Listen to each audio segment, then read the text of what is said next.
Where are we? Say it. Where are we? Do you know what is this? Where is this? No. This is ocean, Pacific Ocean. And this is sand. Silicon. They make computer out of this. This is source of computer, silicon. This is Los Angeles. Hey, I want you to see Los Angeles.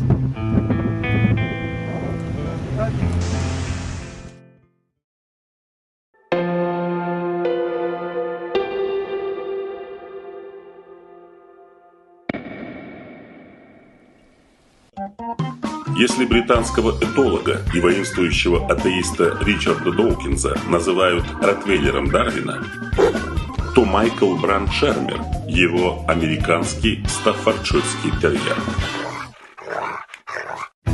Колумнист журнала Scientific American скромно утверждает, что был воспитан убежденным христианином, но, будучи студентом, отрекся от веры и теперь считает себя агностиком, атеистом и сторонником философии гуманизма.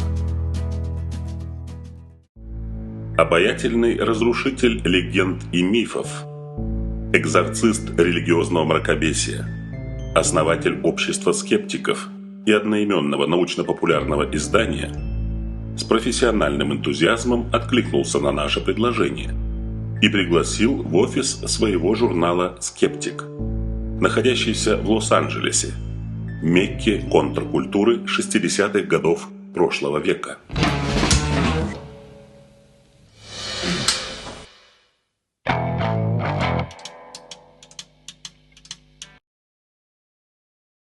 I don't believe in God in any way, any kind of gods at all. What would it take for me to believe in God? Well, a large cash deposit in a Swiss bank account under my name in unmarked bills. 10 million will do it.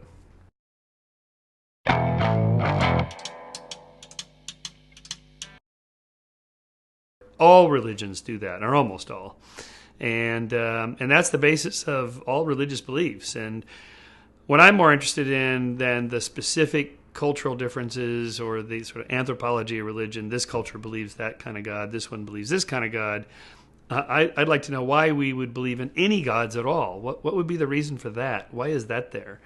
And of course, the reason we're addressing Islam is because it's the elephant in the room. You know, and since 9/11, we can't help but want to talk about it because, for obvious reasons, this is a threat to our liberties and freedoms of religions or from religions. So that's why we address it. There's a lot of myths about Islam, just like there are about Christianity and Judaism.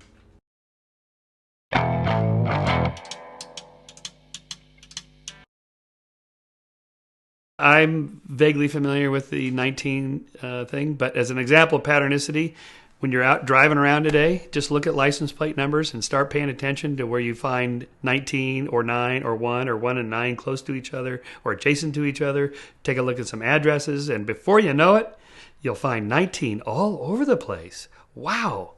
What does it mean? Nothing.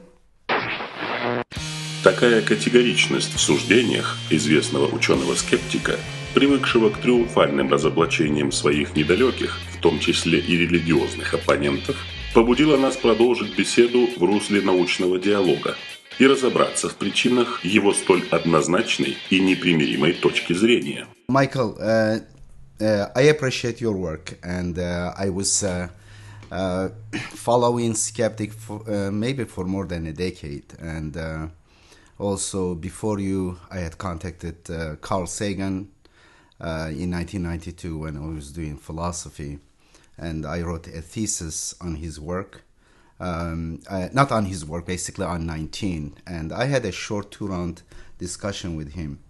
And later with Martin Garner, we had a little communication, cranky old man. Mm-hmm. I saw his letter here. Mm-hmm. It is typed exactly the same, mm-hmm, with typewriter and corrected with hand. Now, I want to come that I would little bit give some information, and I don't expect really a studied refutation to it. But I know what will be your reflexes. Your reflexes is this numerology, this pattern seeking, mm-hmm, selective and stuff. But I will give you some example. I do believe that will make you think, and later you will say, okay, I need to study this. My reflexive refutation will not work. I am going to discuss with you. I have some questions and stuff. Or it may really change your whole, I will call it dogmas. I do believe there are certain dogmas, because a moment ago when the person asked, is there any way God could be proven to you? You came up with really non-falsifiable stuff. You claim that if it is showing all the miraculous event, we can do the miracles, and we will be capable of doing most of the things, even cosmological events we can create. Therefore, it seems you didn't leave any room for God, even there is God to prove. Well, but what? See, as soon as you say there's like some supernatural force, by which I presume you mean God is a supernatural agent, right? Not part of the natural world. Would that be a fair description? That's good. Yeah. So, but at some point, we can't really know the supernatural. There is no such thing as a supernatural. There's just the natural and things we can't explain. So the moment God reaches into our universe in some way and interacts, that has to be measurable in some way, right? Yeah. So that's not supernatural, that's natural. Апеллируя так называемыми классическими атеистическими аргументами на уровне псевдонаучной софистики, Шермер своим проверенным методом попытался экстраполировать некоторые современные космологические взгляды на само понятие существования Бога, все еще не отдавая себе отчет в том, что перед ним не иррациональный религиозный мистик, а такой же ученый, как и он сам. I think that then in a multiverse scenario where there's lots of different universes with lots of different laws of nature, any universe with laws of nature similar to ours are more likely to give rise to stars and planets and life forms that are intelligent enough to ask those kinds of questions. And those universes that don't have those laws of nature don't. So we are obviously in one of the ones that it worked. That's one explanation. Okay. Another explanation is God did it, but that doesn't help us, because then we still want to know, well, where God came from. What's the creative force that brought God into existence? Okay. So we're at some point, if you take the infinite regress, we're always going to be left with another question. I don't understand, but I see a big problem with that. Because when I see this box, the things in it contain, I call you polytheistic, in fact, because what I attribute to God, most of the things, you attribute to atoms, to quarks, to quantums, to molecules. Okay, if I say, so then let me ask you what you mean by God before we go any further, because God, maybe we're talking about two different things. Exactly. God is the designer, the creator of the universe, including the laws that govern the matter and energy. And could it be an impersonal force? It doesn't have to be a personal. Well, that's exactly the issue I want to say. You know, Dawkins, you read his books? Of course. Yeah, Dawkins, he's a smart guy, very smart guy. In his book, he gives an example of how he made simple computer program. He picks out certain qualities or certain actions, what to do, commands, and then these picks are randomly moved around. They created some complex, a little bit kind of patterns. And here it is. If I can do it with simple program like this, and random will work its way from simplicity, can create complex structures. But it's okay if we don't know the answer. Even if Dawkins is wrong, and Stephen Hawking is wrong, and all current cosmologists are wrong, that doesn't mean there's a God. I have answer. I will come to that All answer. Right. I think you will be happy with that. Dawkins, Shermer, Dawkins in that thing, he takes, as you also take granted for many things. He takes for granted the computer that he used. He takes for granted the commands, simple commands that he put into the programming. He takes for granted the pixels in the computer. He takes for granted the keyboard that he entered the data. He takes for granted his fingers, himself, his brain. He takes for granted time. He takes for granted space. He takes for granted the materials, silicons and atoms in it, and the energy that runs. All these things is there. He ignores all these things and then says, here things happened. When matter, first the existence, ontological existence of matter is an issue. how things came out of nothing. The story told, which this story is in the Quran too, that universe, the whole earth and the whole space and the earth was one point. In the samawati wal ardi kanat ratqan, the whole space and the earth, they were one point. فَفَتَقْنَاهُمَا, we separated them from each other. And in another verse says, وَإِنَّا لَمُوسِعُونَ, we expanding them. Another verse says, we return back them, like folding the book, back them to the original state that we started. And this is closed universe. Now scientists says more evidence for open universe, I understand. But the Quran in so many verses regarding sciences, we can discuss later if you want. Ужель неверные не видят, что небо и земля единой массой были, которую мы рассекли на части и извели из животворной влаги всяко живое существо? Неужто не уверуют они?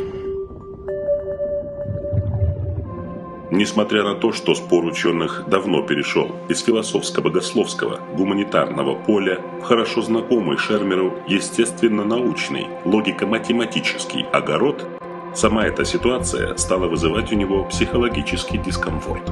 Незаметно для себя беспощадный разоблачитель шарлатанов оказался в том тупиковом положении, в которое обычно сам ставил собеседника, и был атакован собственным оружием, критическим анализом и научными данными.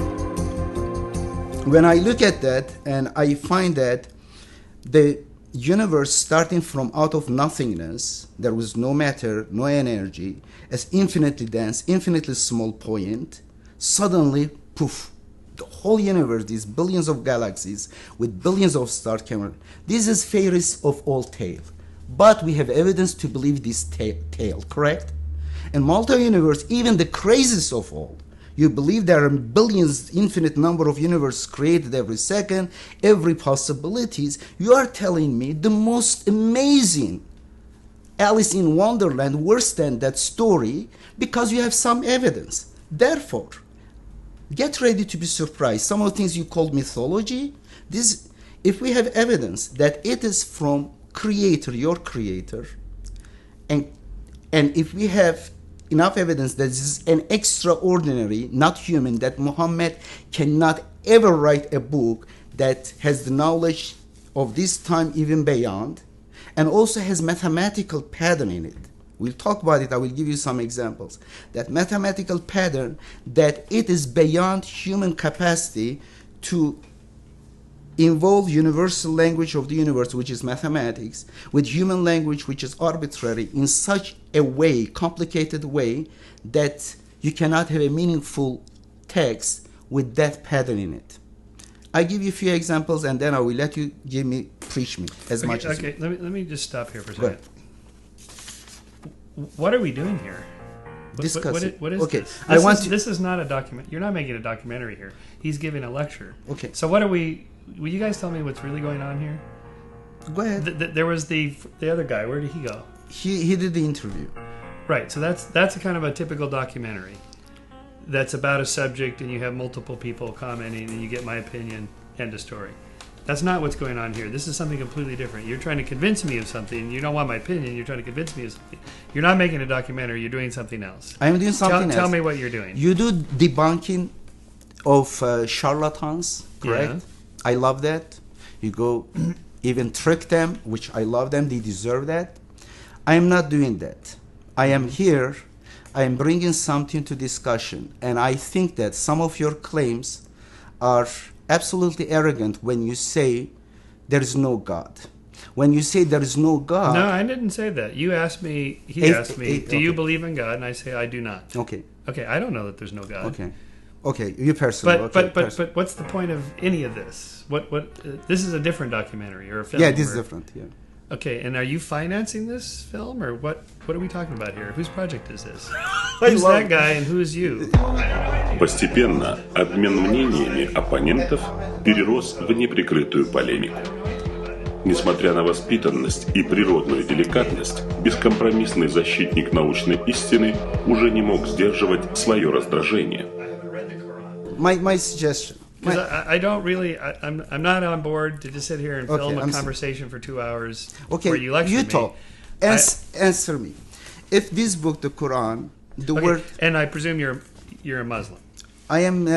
well, the word Muslim, I think, has very wrong connotations. Well, whatever. You follow the Islamic faith. Islamic faith, I have problem with the word faith even. Okay, whatever. I don't call it, but I argue that this Quran is very underappreciated by Muslims. Muslims, when initially they followed that book, they became number one. Why are you having this? You should be making a film with Islamic scholars, not me. I don't know. Well, I don't know anything about Islam. I don't study Islam. You publish a cover story about Islam, right? And it is by a professional scholar. It was not professional because I found about evolution. Well, it is. There's nothing really in the Quran. But even so. If you want to submit an article or a letter in response, we love publishing responses. Well, we are talking right now. You can bash me, whatever so I'm saying fine. wrong, you can... Okay, but I agreed to be interviewed on a documentary about science and religion. We did that. That's not what we're doing now. What about this one? So this isn't... I don't know anything about Islam. I haven't read the Quran. So you're telling me you want to talk to me. Okay. I can't give you my opinions about Islam. I don't know anything about it. I'm not an Islamic scholar, nor read the Quran. Отвергая результаты исследований, не укладывающиеся в рамки привычных традиционных представлений и не оставляя собеседнику шанса достучаться до занявшего круговую оборону сознания, доктор Шермер повел себя как типичный закостенелый традиционалист и догматик, скрывающий за иронией и сарказмом своих высказываний страх публичного поражения в развернувшемся споре. If I give you some example about mathematics, you say this could be a pattern seeking. Okay, you can give me something and I can go study it, but I don't. I mean, the number 19. I'm not whatever, saying believe it. Take it as a premises. Could be wrong. Could be. I may be making up. But if it is true, wouldn't it create some interest in you to read it? This book, for example, the word 7 universes repeats 7 times. Interesting. The word the word month occurs exactly 12 times. The word day, but how many times the word day? Not just patternicity. You're just looking for the number to come up 12 times or 7 times or 40 times. Well, isn't science, you look at things, you see some relationship, Fibonacci. How do you find Fibonacci? But you can find that for anything. No, you can go through War and Peace and find the numbers appearing. Okay, give me a book. Okay, here is for challenge. But no. Again, let me finish up. What is the point of this? Okay, the point of this... You came to talk to me. If the Quran has 12 times the word month appears, the word day appears how many times? Give me a number. The word day. The word day. Give me a number. How many times do I think it appears? Yeah, should appear. I haven't any idea. What is the word day associated in your mind with any number? I don't know. You don't have any association?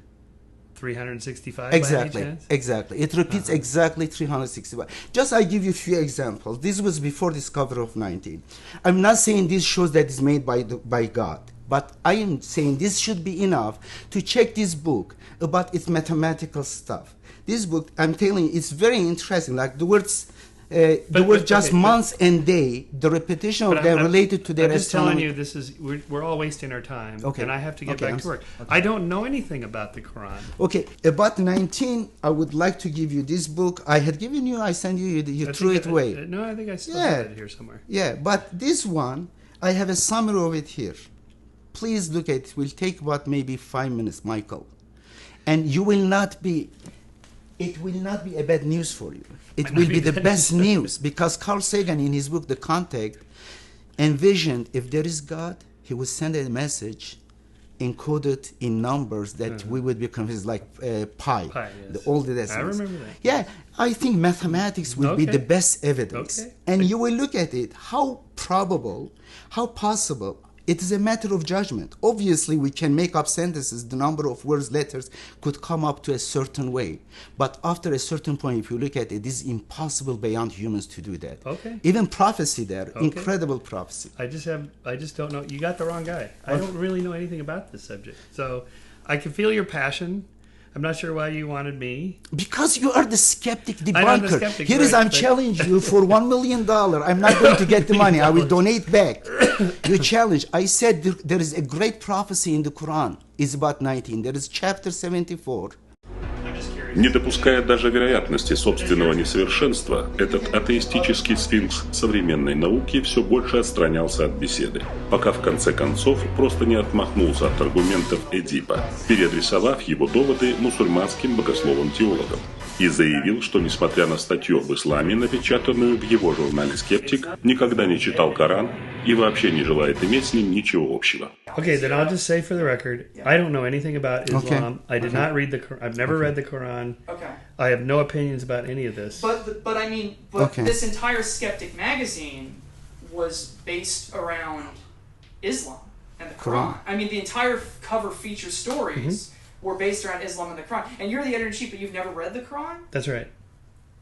Okay. But it is generalization, it is called. He does generalization. And for example, mythology section, for example, Quran doesn't have overall global description of flood. I mean, the point of the skeptic thing is that everyone in America talks about Islam. Okay, there's a lot of myths about it. So the Islamic scholar we interviewed straightened out some of those myths. If anything, it makes Islam look better. There was some because good so answers, many Americans have such a simple view of Islam and the Quran, like it's this really evil, bad thing. And the 72 virgins, ha ha ha, right? So, if anything, we made your religion look a lot better. Well, yeah, than most people think it is. No, and actually, I was reading it. I was expecting it to be very, polemical, and it wasn't at all. Like, especially that. But I mean, there's still many other aspects of scientific miracles in the Quran, from my opinion, that are not addressed, and they're not addressed by secular academics in this country, and they're generally looked upon with suspicion. Mm-hmm. They're kind of looked upon as vague, misinterpreting nonsense, and that's one of the things we intend to do when talking about arguments for and against God's existence in Islam is to try to increase the public visibility of claims about scientific miracles in the Quran, as well as to. Yeah. Okay, so I'm going to end the interview here because I have to get back to work. Okay. And you have my permission to use the interview with you, but none of this. You can't use any of this because you could just make me look like an idiot. I've said right from the beginning, I don't know why you're asking me. I don't know what you're doing here. This is not what I do. I haven't read it. End of story. Okay. That's it. Okay. I mean, everything I said to you in the interview, that's fine. You can use that. I stand by everything I said. You asked my opinion. That's my opinion. If you ask me about 19, I don't know anything about 19. To me, it sounds like patternicity, but I could be wrong. Известный английский писатель-фантаст и футуролог Артур Кларк сформулировал следующие 3 закона. Когда уважаемый, но пожилой ученый утверждает, что что-то возможно, он почти наверняка прав. Когда он утверждает, что что-то невозможно, он весьма вероятно ошибается. Единственный способ обнаружения пределов возможного состоит в том, чтобы отважиться сделать шаг в невозможное. Ибо любая достаточно развитая технология неотличима от магии. В очередной редакции своих законов, сделанной в 1999 году, Кларк добавил 4-й закон. Для каждого эксперта существует аналогичный эксперт с противоположной точкой зрения.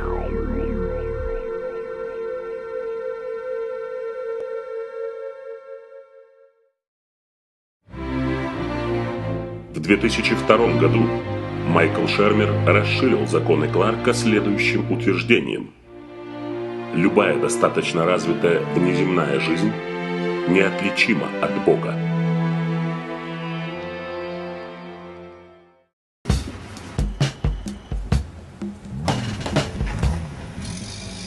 I have witnessed a number of discussions about this numerical miracle in Quran in online forums and in blogs and whatnot. And I saw that people that reject it fall into a certain pattern. And it's always the case that I've witnessed. So what they do is they either rationalize things after the fact, they either take things at face value, or they either outsource their thought process. So whenever somebody rejects it, we see that it exposes one of these three things on them. They either take things at face value, they look at the side dressings and like who's accepting it, who's not, and they reject it based on that. Or they rationalize their disbelief after the fact that, yeah, they see that this is leading them to somewhere they don't want, and they make their decision that they're not going to go there, and they rationalize their rejection using logic. And the third thing is they outsource their thought process. They look at people that support this and people that don't support this, and if the people that don't support this are people that they trust, they outsource their thought process to them. They say, oh, this cannot be true because they're rejecting it, so I'll reject it as well. So these three things, after the fact rationalization, taking things at face value, and outsourcing your thought process. If you end up rejecting it, look at yourself in the mirror and ask yourself, am I falling into one of these three categories? If you are ignoring logic, and you'd better take a look at it again.